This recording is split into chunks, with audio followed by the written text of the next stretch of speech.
तात्या ज्यावेळेला लाल बहादूर शास्त्री महाविद्यालयात संस्कृत हा विषय शिकवायला होते तेव्हापासून माझा त्यांचा संबंध आहे. माझी थोरली बहीण ही त्यांची संस्कृतची विद्यार्थिनी. मला ते नेहमी त्यावेळेपासून वऱ्हांड्यातला विद्यार्थी असं नेहमी संबोधतात आणि आजही त्याच पद्धतीनं इतरांना ओळख करून देताना सांगतात की हा माझा प्रत्यक्ष विद्यार्थी नसला तरी वऱ्हांड्यातला विद्यार्थी आहे. ही त्यांची एक आठवण झाली. परंतु त्यांनी जे मराठा समाजाच्या सत्ता गेली या अनुषंगानं किर्लोस्करला एक लेख लिहिला होता आणि त्या अनुषंगानं महाराष्ट्रात खळबळ माजली होती. आणि त्या निमित्तानं आम्ही समाजवादी युवक दलाच्या वतीनं त्यांच्या त्या लेखावर सातारच्या लाल बहादूर शास्त्री महाविद्यालयाच्या सभागृहात एक चर्चासत्र आयोजित केलं होतं आणि त्या चर्चासत्राच्या निमित्तानं महाराष्ट्रातले अनेक दिग्गज त्यावेळेला आले होते. त्यानंतर त्यांनी जे शिवधर्माबद्दल जी प्रतिज्ञा लिहिली, शिवधर्माची घटना लिहिली, त्या घटनेच्या अनुषंगानं सुद्धा आम्ही साताऱ्यात म्हणजे माझ्याच पुढाकारातनं साताऱ्यात त्यावेळेला एस.टी. कामगार भवनमध्ये एक चर्चासत्र झालं होतं आणि शिवधर्माच्या अनुषंगानं क्रांतीवीर नागनाथांना नायकवडी, डॉक्टर भारत पाटणकर, धनाजी गुरव, अविनाश कदम, साताऱ्यातले दिग्गज सगळे त्यावेळचे अनेक मान्यवर नेते मंडळी, विचारवंत हे सगळे आले होते. आणि तात्यांच्या त्या शिवधर्माच्या अनुषंगानं त्यांनी जी एक पर्याय दिला होता तो पर्याय आजही त्याच ताकदीनं पर्याय देणं हे महत्त्वाचं आहे. आणि तात्यांनी जे आज नवा पर्याय म्हणून जे दिलेलं आहे ती पर्यायी संस्कृती विकसित करण्याची आज गरज आहे असं मला वाटतं. डॉक्टर आह साळुंखे अर्थात सर्वांचे लाडके तात्या. तात्यांचा आणि माझा संपर्क गेल्या 15 वर्षापासून आहे. तात्यांच्या अनेक पुस्तकांनी मी प्रभावित झालो आणि माझ्या साताऱ्यात इतका मोठा विचारवंत राहतो हे त्यावेळेस मला कळाल्यावर मी थक्क झालो की इतकी वर्ष तात्या रहिवास करतायत आपल्या साताऱ्यामध्ये आणि माझी ओळख केवळ 15 वर्षापूर्वी त्यांच्याशी झाली आणि तिथून पुढं माझा आणि त्यांचा संपर्क खूप वाढत गेला. तात्यांच्या एकूणच विचारधारेच्या प्रभावाखाली मी आलो आणि मी अत्यंत असं साम्यवादी आपोआप होत गेलो त्यांच्या विचारधारेमुळं. कारण तोपर्यंत मला कुठलीच विचारधारा शिवलेली नव्हती. मी कुठल्याच विचारधारेच्या कुठल्याच पायरीवर उभा नव्हतो. पण तात्यांनी केवळ माझ्यापुरता हा विकास घडवून नाही आणला तर तात्यांनी संपूर्ण महाराष्ट्रामध्ये तळागाळातल्या खेडोपाड्यातल्या तरुणांना जागृत करून एक साम्यवादी विचार घडवून आणला आणि समाजामध्ये एकोपा घडवण्याचा एक चांगल्यात चांगला प्रयत्न केला. हा एक त्यांचा भाग झाला. दुसरा की माझ्यासारख्या शिक्षित असलेल्या तरुणांना तात्यांनी जागरूकपणे लेखन कसं करायला हवं, जागरूकपणे वाचन कसं करायला हवं, सत्य मांडताना कसं निर्भीडपणे मांडायला हवं. कुठल्याही समाजव्यवस्थेच्या विरुद्ध जाताना, एका विचारधारेच्या विरुद्ध जाताना आपल्यावर एक बर्डन असतं, एक अदृश्य शक्ती आपल्यावर एक दबाव टाकत असते आणि आपण कित्येकदा आपल्याला जे सत्य बोलायचं असतं, सत्य लिहायचं असतं त्याला आपण टाळून बगल देऊन पुढं जातो. तर तात्यांनी आमच्या पिढीला हे ताकद दिली की अरे तुम्ही निर्भीडपणे मत मांडायला शिका आणि मत मांडताना ते सत्याच्या आधारावर असणं गरजेचं आहे. ते निसण्यावर घासून तुम्ही ते चेक करा आणि त्याच्यानंतर तुम्ही बोला. आणि मला वाटतं की तात्यांनी हा पुरोगामी महाराष्ट्र पुढं नेण्यासाठी जो एक रेटा दिला तो रेटा फार महत्त्वाचा आहे असं मला वाटतं. आणि यापुढील काळामध्ये सुद्धा तात्यांचे विचार हे अनन्यसाधारण महत्त्व राखतील आणि यापुढील पिढ्यांना सुद्धा ते दिशादर्शक ठरतील असं मला वाटतं. महात्मा ज्योतिराव फुले यांनी म्हटलेलं आहे, सत्याने वर्तावे ज्यास लोभ झाला, मानवी शोभला तोच सुखी. सर्व सुखी व्हावे मूळ आशा ज्याची, हाव सद्गुणाची तोच ज्ञानी. आप सुख दुःख परांचे जाणतो, त्यांच्याशी वर्ततो तोच धन्य. अशा मानवास सद्गुणी म्हणावा, भावंडी जनावा ज्योती म्हणा. खऱ्या अर्थाने महात्मा ज्योतिराव फुले यांचा हा अखंड ज्यांना तंतोतंत लागू पडत आहे ते डॉक्टर आ ह सांखे उर्फ तात्या यांच्या विचारांच्या मधून महाराष्ट्रामध्ये रक्तविरहित क्रांती घडवून आणण्याची क्षमता आजही आपणाला दिसून येते आहे. का कदाचित तात्यांचे हे विचार 50 वर्षापूर्वी जर महाराष्ट्रामध्ये आले असते तर आज महाराष्ट्र भारताच्या कितीतरी पटीने पुढे गेला असता. आणि आजच्या या प्रतिकूल परिस्थितीमध्ये, आजच्या या विरोधी समाज व्यवस्थेमध्ये तात्यांच्या विचारांची नितांत गरज आहे.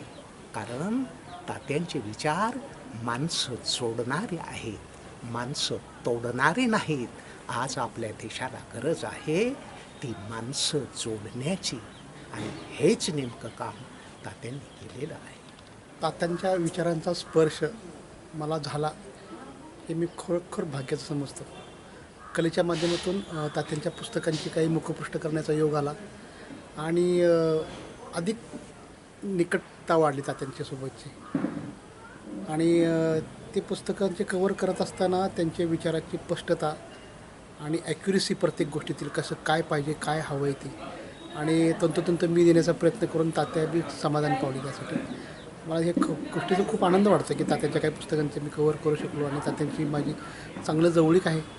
कलेच्या बाबतीत मला अत्यंत चांगल्या प्रकारचं ते मार्गदर्शन करतात तात्यांच्या 81व्या वाढदिवसानिमित्त तात्यांना निरामय आणि अतिशय आरोग्यदायी आयुष्य त्यांना मिळावं पुढचं यासाठी मी शुभेच्छा देतो. तुमच्या सगळ्या पुस्तकांची नावं आणि म्हणजे ब्रँड्स ते म्हणजे मला माहिती की तुमची कथा पुस्तकं म्हणजे लागलेली कीर्ती आहे सगळ्या सगळ्या पुस्तकांची तुमची हे जडणघडण. आणि ज्यांनी तुमचं केलं ना गौरव तेव्हा आमचा पेटा वगैरे काढून काढलं मी एकदम पाहिला. आणि हे तुमची संवेदनशीलतेची बोट आहे. आणि आपण दोघांचे स्कूल म्हणजे मी जसं काय प्रगती झाली तुमची आमची आहे.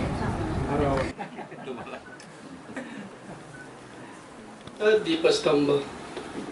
तात्या, सामान्य माणसाला वय असते, आपण कालातीत आहात. तरीही आपल्याला कॅलेंडरनुसार 80व्या वाढदिवसानिमित्त आभारभर शुभेच्छा. एक छोटा शेर सादर करतो जो तात्यांना तंतोतंत लागू पडतो. लाख तोफांच्या सवेही ना सिकंदर जिंकला, लाख तोफांच्या सवेही ना सिकंदर जिंकला, एक वेळा सांगतो शस्त्राविना जिंकायचे. लाख तोफांच्या सवेही ना सिकंदर जिंकला, एक वेळा सांगतो शस्त्राविना जिंकायचे. आणि तात्यांनी ज्या शोषित समाजासाठी संपूर्ण आयुष्य वेचलं, त्यांच्या वैचारिक जडणघडणीसाठी जे गेलं, त्यातून माझ्यापर्यंत जे पोहोचलं, माझ्या किनाऱ्याला लागलं, त्यातून जे काही माझ्या हातून प्रकट झालं ते 2 गझल आपल्यासमोर सादर करतो. एक आहेरे वर्गाचा एक समाज आहे आणि नाहेरी वर्गाचे एक प्रतिनिधित्व करणारी आपल्याकडे जनता आहे. आहेरे वर्गाचा एक शेर. तुला कसे हे लिलया जमते कमाल आहे, तुला कसे हे लिलया जमते कमाल आहे, बोट उचलता दुनिया झुकते कमाल आहे. तुला कसे हे लिलया जमते कमाल आहे, बोट उचलता दुनिया झुकते कमाल आहे. सोने सुद्धा घेतच नाही कोणी माझे, सोने सुद्धा घेतच नाही कोणी माझे, तुझी कशी मग माती विकते कमाल आहे. सोने सुद्धा घेतच नाही कोणी माझे, तुझी कशी मग माती विकते कमाल आहे. आणि कष्ट करूनी पोट खपाटी गेले माझे, कष्ट करूनी पोट खपाटी गेले माझे. तुझी बसूनी ढेरी सुटते कमाल आहे. कष्ट करूनी पोट खपाटी गेले माझे, तुझी बसूनी ढेरी सुटते कमाल आहे. आणि मरेस तोवरी राब राबतो शेतकरी हा, मरेस तोवरी राब राबतो शेतकरी हा. आणि तिजोरी त्यांची भरते कमाल आहे. तुला कसे हे लिलिया जमते कमाल आहे. घरी बसूनी यांचा नेता आग लावतो, घरी बसूनी यांचा नेता आग लावतो. आणि वस्ती त्यांची जळते कमाल आहे. तुला कसे हे लिलिया जमते कमाल आहे. गांधीवादी निघतो मोर्चा तरी भयाने, गांधीवादी निघतो मोर्चा तरी भयाने. लाठी उठते डोके फुटते कमाल आहे. तुला कसे हे लिलिया जमते कमाल आहे. शेवटचा शेर. दुनियेचे या रंग रूप कळेना नक्की कुठले, दुनियेचे या रूप कळेना नक्की कुठले. बघता बघता रंग बदलते कमाल आहे. तुला कसे हे लिलिया जमते कमाल आहे. बोट उचलता दुनिया झुकते कमाल आहे. बरा असावा सारा बनाव खोटा त्यांचा खरा असावा. अद्यापही इरादा वाटे बरा असावा सारा बनाव खोटा त्यांचा खरा असावा. फिरते अशी कधीची ती भोवती स्वतःच्या, फिरते अशी कधीची ती भोवती स्वतःच्या. पायात जिंदगीच्या या भोवरा असावा. अद्यापही इरादा वाटे बरा असावा. का पाहताच त्याला पारा उडून गेला, का पाहताच त्याला पारा उडून गेला. बहुतेक आरशाचा तो चेहरा असावा. अद्यापही इरादा वाटे बरा असावा. आणि झरते अखंड पाणी गालावरून खाली, झरते अखंड पाणी गालावरून खाली. डोळ्यात आसवांच्या बहुधा झरा असावा. अद्यापही इरादा वाटे बरा असावा. त्याला कधीच नव्हते सोडायचे जगाला, त्याला कधीच नव्हते सोडायचे जगाला. नेलाय जीव जाने तो कासरा असावा. अद्यापही इरादा वाटे बरा असावा. सोडून दूर गेली देऊन फूल हाती, सोडून दूर गेली देऊन फूल हाती. अद्याप काळजावर त्याचा चरा असावा. अद्यापही इरादा वाटे बरा असावा. पाठीत वार केला मागून कासऱ्याच्या, पाठीत वार केला मागून कासऱ्याच्या. गद्दार जो निघाला तो पोहरा असावा. अद्यापही इरादा वाटे बरा असावा. शेवटचा शेर सादर करतोय. गेला उडून पक्षी इतक्या सहजपणे तो, गेला उडून पक्षी इतक्या सहजपणे तो. नक्की फितूर त्याला तो पिंजरा असावा. अद्यापही इरादा वाटे बरा असावा. सारा बनाव खोटा त्यांचा खरा असावा. धन्यवाद. आयुष्याशी अजून माझा करार बाकी आहे. मावळताना लखलखण्याचा विचार बाकी आहे. खरं तर तात्यांचं आता 81 वर्ष पूर्ण झालेले आहेत. 82 वर्षात पदार्पण त्यांनी केलेलं आहे. अशा 82 वर्षात पदार्पण करत असतानाही तो जो उत्साह आहे, तो उत्साह आम्हाला शिवाजी कॉलेजच्या त्या मैफिलीमध्ये तात्यांचा दिसून आला. आज सर्वांच्या वतीनं त्यांना आपण या ठिकाणी शुभेच्छा तर देणारच आहोत, परंतु आज अत्यंत एक वेगळ्या पद्धतीचा हा आगळा वेगळा सोहळा अशासाठी होतो आहे की तात्यांच्या जन्मदिनाच्या निमित्तानं या ठिकाणी 2 पुस्तकांचं प्रकाशन आपण करणार आहोत. पुस्तकाचा अनुवाद आदरणीय डॉक्टर पद्मावतीताई मॅडम यांनी केलेला आहे. त्याचबरोबर तात्या गुजरातचे विद्यापीठ या पुस्तकाचं लेखन प्राध्यापक डॉक्टर नवनाथ शिंदे सर यांनी केलेलं आहे. या दोन्ही पुस्तकांचं आजच्या या जन्म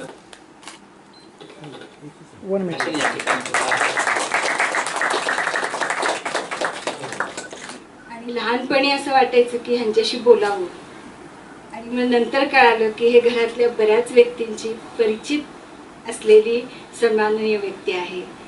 आणि अशा पद्धतीनं त्या काळापासून कॉलेज जीवनापासून बरीचशी पुस्तकं सरांची वाचली. आणि त्यानंतर वैदिक धर्मसूत्र आणि बहुजनांची गुलामी ह्या पुस्तकाचा हिंदी अनुवाद केला. तो करताना मात्र सरांशी बऱ्याच वेळा संपर्क स्थापित करता आला, काही संकल्पना स्पष्ट करून घेता आल्या. आणि त्यानंतर बऱ्याच परिश्रमानंतर 2-3 वेळा आम्ही चांगल्या पद्धतीनं ही संपूर्ण संकल्पना स्पष्ट झाली आहेत वगैरे याची चर्चा करून ते पुस्तक प्रकाशित झालं. आणि त्यावेळेस आता हे मी प्राध्यापक मंडळी खूप बोलतात त्यामुळे मी आता सगळ्यांना कंटाळेल असं काही सांगणार नाही, पण मी फक्त ह्या प्रसंगाला अनुसरून 1-2 गोष्टीच एवढ्या सांगेन की बहुजनांची गुलामी हे पुस्तक जेव्हा पंजाबी साहित्यकार दयाल सिंह यांच्याकडे हिंदी अनुवाद जेव्हा गेला प्रकाशित झाल्यानंतर त्यांनी तो पूर्ण वाचला. आणि त्याची एक आपण म्हणतो लगेच येणारी प्रतिक्रिया, त्यांनी मला फोन केला. आणि फोन करणाऱ्या मधल्या काळामध्ये त्यांनी त्यांचा एक विद्यार्थी पंजाबी भाषेचा जो तिथल्या विद्यापीठाचा कुलगुरू होते त्यांना त्यावेळेस बोलवलं होतं घरी. आणि त्यांनी सांगितलं होतं हे पुस्तक मी माझ्या आत्तापर्यंतच्या आयुष्यात पहिल्यांदाच असं पाहतोय की जे पूर्ण ससंदर्भासहित दिलेलं आहे. आणि अशा पद्धतीचं पुस्तक पंजाबी भाषेत कधीही आलेलं नाही आहे. त्याचबरोबर त्यांनी कुलगुरूंच्या बरोबर एका प्रकाशकालाही बोलवून घेतलं आणि सांगितलं की हे पुस्तक महिन्याभराच्या आत अनुदित झालं पाहिजे, अनुवादित झालं पाहिजे पंजाबी भाषेत आणि ते ह्या प्रकाशकांना प्रकाशित केलं पाहिजे. त्यांचा तो ग्रुप होता. आणि अशाच पद्धतीचा विचार करणारे ते लेखक होते, साहित्यकार. पुढे मुद्दा असा आला, अनुवाद झाला, कुलगुरूंनी त्याची पूर्ण जबाबदारी घेतली प्रकाशनाची वगैरे त्यांना सांगायची. अद्याप ते पुस्तक प्रेसमध्ये आहे, प्रकाशित होऊ शकलं नाही. त्याचं कारण त्या प्रकाशकावर अशा पद्धतीची पुस्तकं छापतो म्हणून 10-15 केसेस आहेत कोर्टात. त्यांनी सांगितलं की त्या एक केसमधून मी मुक्त होत राहणार, मी असं छापणार आणि हे असं छापून मी सगळीकडे त्याचा प्रचार करीन. ही वाक्य मला त्यांच्याकडून जेव्हा 1 महिन्यानं कळाली तेव्हा मला आश्चर्य वाटलं. आणि मला हे इथं मुद्दाम नमूद एवढ्यासाठी करावं वाटलं की सरांना अशी एक पिढी तयार करायची. आणि मी सामान्यतः इतक्या वर्षात आता रिटायर्ड होऊन मी 4-4.5 वर्ष झाली आहेत, पण मला असं जाणवतं की आपण पुस्तकं घेतो, वाचतो, ती कसं योग्य आहे हेही चर्चा करतो, पण प्रत्यक्ष इम्प्लिमेंटेशन करताना आपण घाबरतो. आपण त्या प्रवाहाच्या विरुद्ध जाऊन करायला अजूनही मानसिकता आपली नाहीये. आणि ती मानसिकता यायला हवी ही सरांची इच्छा आहे. अशा पद्धतीची फळी निर्माण नाही झाली तर जसं मगाशी एक सर इथं म्हणाले की मी कदाचित RSS मध्ये गेलो असतो, त्याच पद्धतीचं काहीतरी वातावरण तयार झालं असतं. प्रत्यक्षात प्रत्येक गोष्टी मागची स्पष्ट करून सांगितलेली मीमांसा, चिकित्सा हे आपण पूर्ण वाचून घेऊन हे केलं तर काय होईल आणि नाही केलं तर कोण, आपल्यातलेच कोणीतरी असतात नावं ठेवणारे, मग त्यांना घाबरायचं का त्या पद्धतीचंच परत आपण वागत राहायचं, ह्या गोष्टीवर आपण विचार करणं अत्यंत गरजेचं आहे.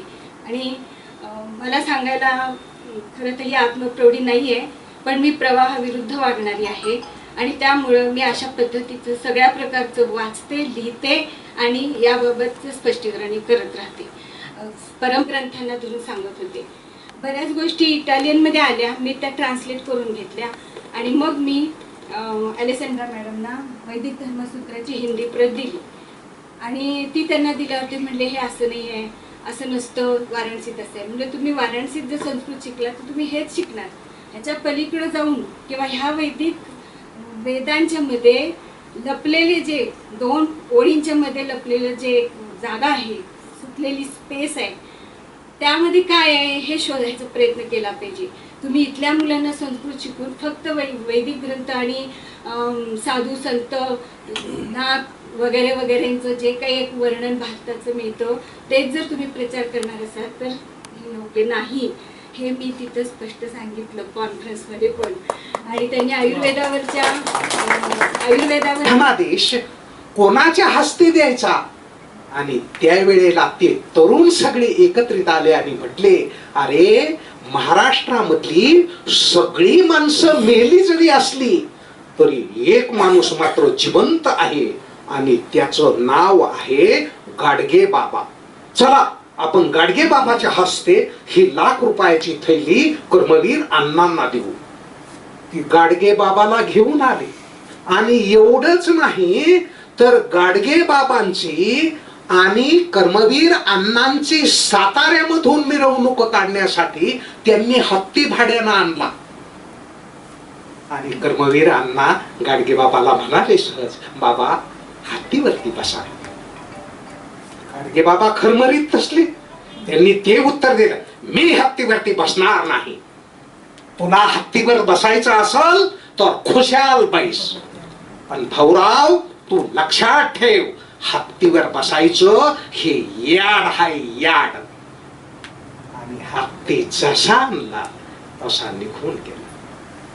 ज्या नागनाथांना नाईकवाडी यांनी हत्ती आणलेला होता तो हत्ती तसाच गेला, आणि त्याच नागनाथांनी सरांची हत्तीवरून मिरवणूक काढायची आहे म्हणून हत्ती भाड्यानं आणला आणि संपूर्ण तासगाव मधून त्यांची मिरवणूक काढणार. जमाव तुडुंब भरलेला आहे. आणि त्यावेळेला नागनाथांना सरांना म्हणाले, सर आता हत्तीवरती बसा, आम्ही तुमची मिरवणूक काढणार आहोत. आणि सरांचे ते कोमल शब्द, संत तुकाराम महाराजांनी या अन्यायी व्यवस्थेच्या विरोधी बंड पुकारलं. आपण संत तुकाराम महाराजांची प्रतिमा आणि माझा विद्रोही तुकाराम यांना हत्तीवरती बसू, आपण सहज चालत जाऊ. आणि त्यावेळेला नागनाथांना म्हणाले, सर हे सांगताना माझ्या मनामध्ये पाल चुकली होतीच. सर तुम्ही खरंच गाडगे बाबाचे वारसदार आहात बरं का. आहे की नाही वारसदार? सोलापुरात पत्रकारिता करत होतो, वर्ष झालं तर सक्रिय पत्रकारितेतून मी सक्रिय पत्रकारिता थांबवलेली, आता मुक्त पत्रकार म्हणून मी काम करतो.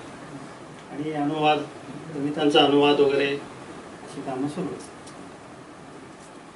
मी अशी स्वीकारली भक्ती, बुद्धीची महती विसरले, वाढली नुसती मंडपात गर्दी, प्रगतीची संधी सापडेना, सत्य शोधनाची विजू पाहे ज्योत, नवी नवी रीत गुलामीची.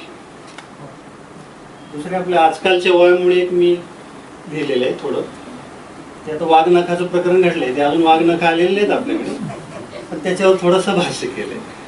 आपल्या आजकालच्या ओव्या, आता वाघनखाची वापसी, जनभावनेशी खेळ खुणशी, रडे इतिहास रडे ओक्सा बोक्षी यांच्या कारणे.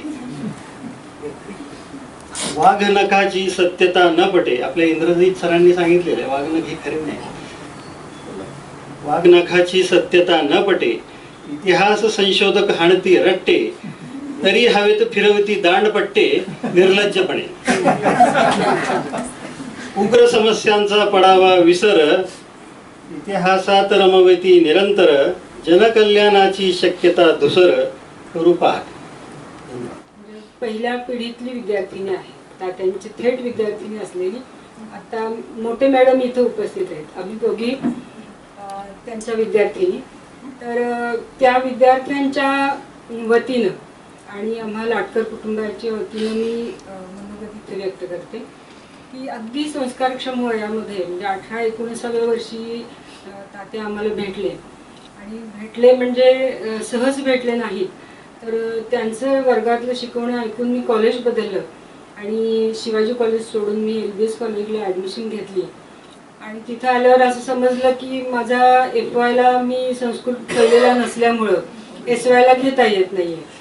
मग मी त्यांना जाऊन भेटले आणि म्हटलं मी तुमच्यासाठी कॉलेज बदलले तुमच्या वर्गात बसण्यासाठी, तर मी तुमच्या वर्गात बसले तर चालेल का. तर ते म्हणाले की चालेल, फक्त तुमचे तास बुडवून बसायचं नाही. आणि काही काळ मी बसले तसं, आणि पण ते टाइम टेबलमध्ये जास्त काही जमू शकलं नाही. तर नेमकं योगायोगाने त्यांनी मराठीचा एक पेपर भाषाशास्त्राचा शिकवायला घेतला होता. आणि थोडक्याच दिवसांमध्ये ते वाङ्मय मंडळाचे प्रमुख होते कॉलेजमधल्या. नंतर बहादुरी या नियतकालिकाचे पण प्रमुख होते. आणि त्यामुळे त्यांना कळलं की ही मुलगी धडपडी आहे. तर त्यांनी एक दिवस मला विचारलं की तुम्ही मला लिहायला मदत करणार का. तर त्या क्षणी मला वाटतं की माझं भविष्य निश्चित झालं आणि भाग्य उघडलं म्हणाल त्याचे. तर त्यानंतर मी त्यांना लिहायला मदत करायला लागले. अगदी सुरुवातीच्या सत्ता गेली हीच मराठ्यांना संधी, अशा प्रकारचा जो लेख त्यांचा क्रांतिकारी ठरला होता, त्यावेळेपासून मी त्यांचे लेखनिक म्हणून काम केलं. आणि मला आता पाठीमागं वळून बघताना असं वाटतं की आपलं असलं कसलं तारुण्य होतं की सिनेमा, नाटक काही सुचलं नाही, आणि कसली हौस मौज नाही, फक्त भरभर घरी जायचं, नेमलेली कामं करायची आणि परत सरांना मदत करायला यायचं. आजारी पडलं तर दाखवू द्यायचं नाही की आजारी आहे, नाही तर मग ते घरी जा म्हणते.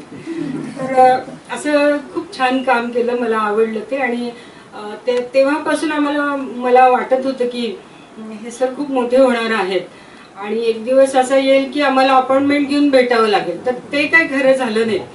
त्यांचं लेखन करता करता मला समजलंच नाही की त्यांच्या कुटुंबातली सदस्य मी कधी झाले. आणि अनुजाची आई म्हणजे त्यांची मिसेस मला अगदी घरची मोठी मुलगी समजायला लागल्या. त्यांची मुलंही मला ताई म्हणतात अजूनही. हा मला खूप मोठा आयुष्यातला समाधानकारक भाग वाटतो. आणि त्यानंतर हळूहळू असं लक्षात आलं की त्यांनी आपल्याला जितकं दिलेलं आहे ते घेता आलेलं नाहीये. म्हणजे काय दिलं याची जर मोजदाद आज बोलायचं म्हणून सकाळपासून आठवायला लागले तर मोजदाद करता येणार नाही, एवढं दिलेलं आहे की माणसानं कसं असावं, एक माणूस म्हणून कसं जगावं, कसं बोलावं, कसं लिहावं, किती परिश्रमपूर्वक त्यांनी लिहिलं हे मी स्वतः डोळ्यांनी जवळून बघितलेलं आहे. नंतर अनेक प्रसंग त्यांच्यावर येऊन सुद्धा ते किती शांत राहिले. या सगळ्यामधून खूप मोठा संस्कार मनावर झाला आणि आपण अशा प्रकारचं काहीतरी काम केलं पाहिजे ही प्रेरणा निर्माण झाली. तसं मी काही करू शकले नाही फार, पण अशी प्रेरणा मात्र मनामध्ये आजही आहे. मीच नव्हे तर आमच्या घरातले सगळेच या प्रेरणेनं प्रज्वलित झालेले आहेत. म्हणजे माझ्या मुलीसुद्धा आजही तात्यांची पुस्तकं वाचतात. तात्यांच्या एका पुस्तकाला मदत करायला मिळालं याचं भाग्य वाटतं माझ्या एका मुलीला. तर हे सगळं बघितल्यानंतर मला असं वाटतं की त्यांचे ऋण काही फिटण्यासारखे नाही आहेत. मी आजच मोजलं तर जवळजवळ 43 वर्षांचा हा ऋणानुबंध आहे. त्या ऋणांमधून मुक्त होणं शक्य नाही.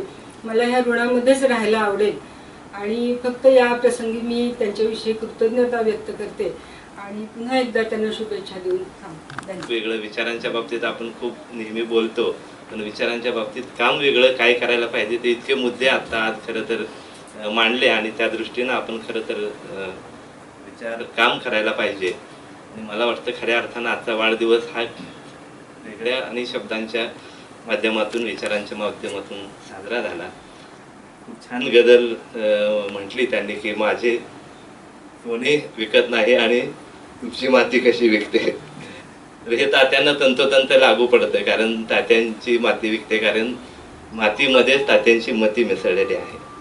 आणि हे इतकं महत्त्वाचं आहे की मातीला धरून, त्यांची भूमीला धरून भूमिका राहिली आणि म्हणून हे सगळं आपल्यापर्यंत आलं, आपण त्यांच्याजवळ आलो.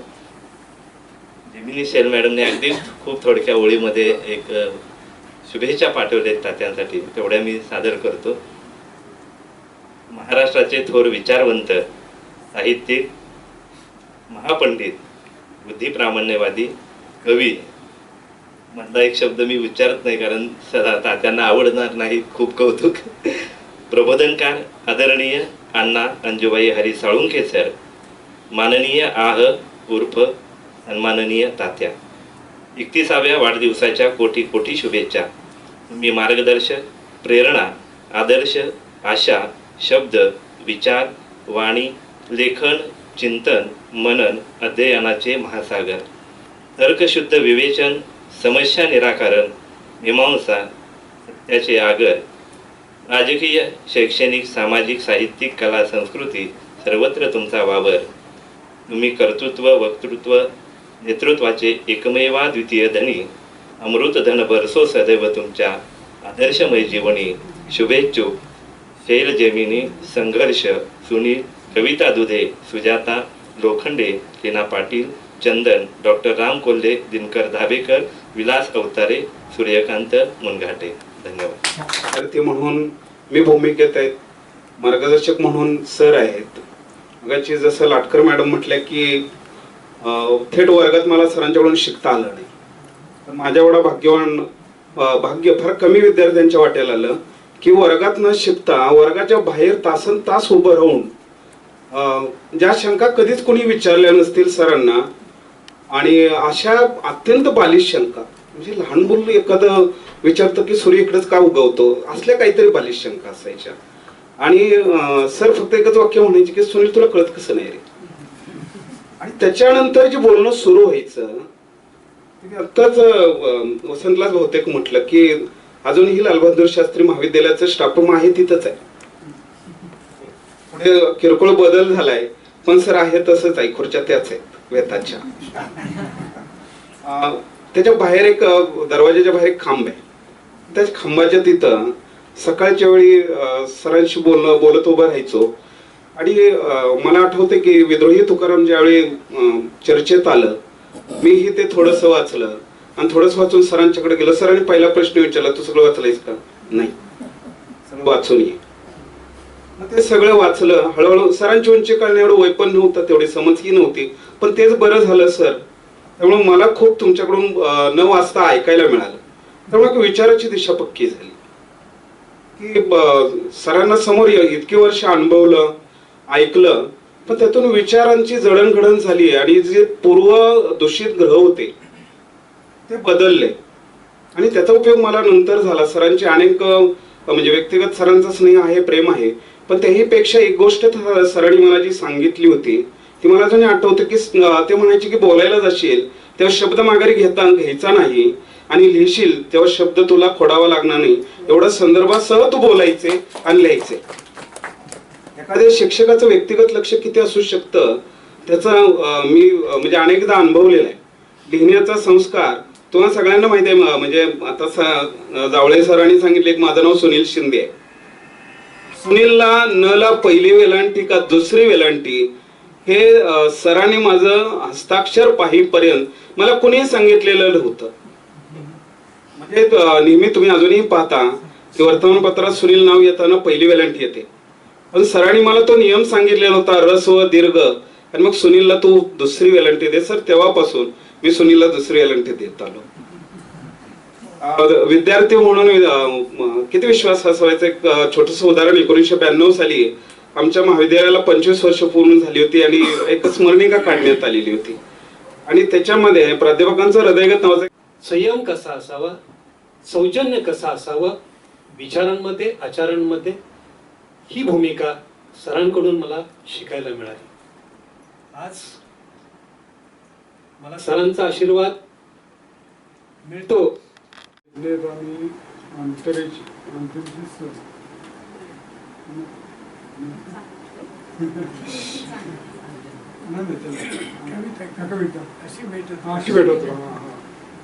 अशी भेटत राहतो. तर ही 3 पुस्तकांविषयी पहिल्यांदा बोलतो मी. तर ही 3 पुस्तकं, पहिलं गद्यपद्य तुझ्यासह तुझ्या विना, दुसरं कविता संग्रह येतो जीवनाची लग्न, पण अशी भेटत राहतो. तर हे तिन्ही पण माझ्या आईविषयी आहे. आणि मी पहिल्यापासून कविता माझा ऑप्शन विषय असायचा. तात्यांचे ही हा जो कवितांचा भाग आहे तो ऑप्शन ठेवण्याचं वेगळं कारण आहे की पूर्ण वाचू शकलेलं नाही पुस्तकं. म्हणजे वाचूच शकत नाही. म्हणजे निम्मे वाचपर्यंत आपण असू, पण पुढचे पूर्ण करू शकलेलं नाही. म्हणजे पूर्ण आयुष्य आठवणी असल्यामुळे त्यामुळे कविता पूर्ण वाचलं. त्या काय लिहिलंय त्यात प्रकाशित केलं असेल, त्याच्या अनेक आवृत्त्या काढल्या असतील, पण ते मी वाचू शकलेलं नाही. दुसरं म्हणजे तुझ्यासह तुझ्या विना, तुझ्यासह तुझ्यानं बराचसा भाव वाचला, परंतु शेवटी आईचं जे दिलंय ते वाचवत नाही पुढे. सत्य ते की जे ज्या आईने ज्या पद्धतीनं शूटिंग जे आम्ही समोर बघितलेलं त्यामुळं ते वाचू शकलो नाही. सुरुवातीचा भाग खूप आहे चांगला रोमॅन्टिक वाचू शकतो तुम्ही वाचू पुढचं नाही वाचू शकतो. दुसऱ्या एका पुस्तकाविषयी आता म्हणणारे सावलीत वाढू नका, त्यांना सावलीत वाढू नका. आता ते इतरांना सावलीत वाढू नका ठीक आहे, माझ्यासाठी तर ते त्यांनी कधी वाढवलं नाही मला सावलीत, स्वातंत्र्य दिलं सगळं दिलं, कधी सावली जाणून दिली नाही. पण तेव्हा प्रत्यक्षपणे सावली आली आणि या सावलीतच राहायला मला तरी आवडतं. या सावलीचे खूप फायदे पण असतात. सावली आपण त्या आपली तेवढी हे पण नाही आहे की पायरी आपली ओळखून आपण की त्या सावलीच्याही वर जाऊन सावली निर्माण करायचं तेवढी आपली क्षमता नाही आहे आपल्याला माहिती. आता जे चला समोर लक्ष द्या सगळ्यांनी. Happy birthday.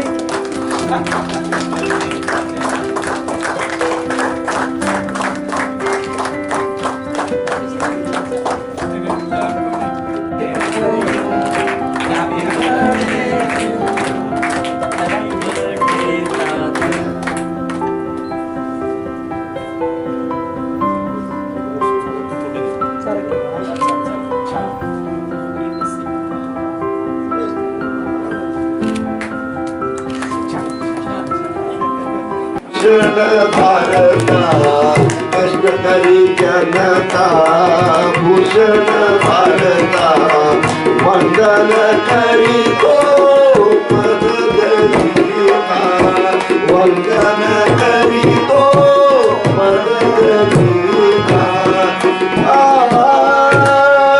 तव धामाने विकती मोती अनेक जनते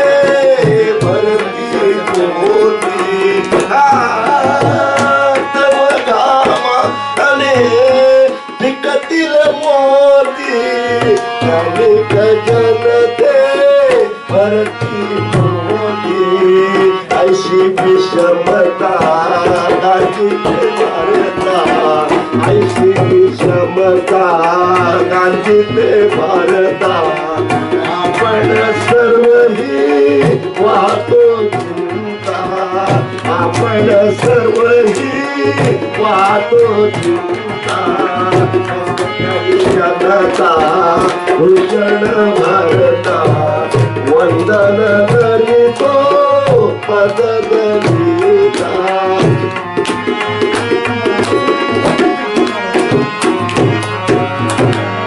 तू जग चालक तू जग पालक तू जग चालक तू जग पालक या विड्याचा तू निर्माता या विड्याचा तू निर्माता कष्टकरी जनता भूषण भारता कष्टकरी जनता भूषण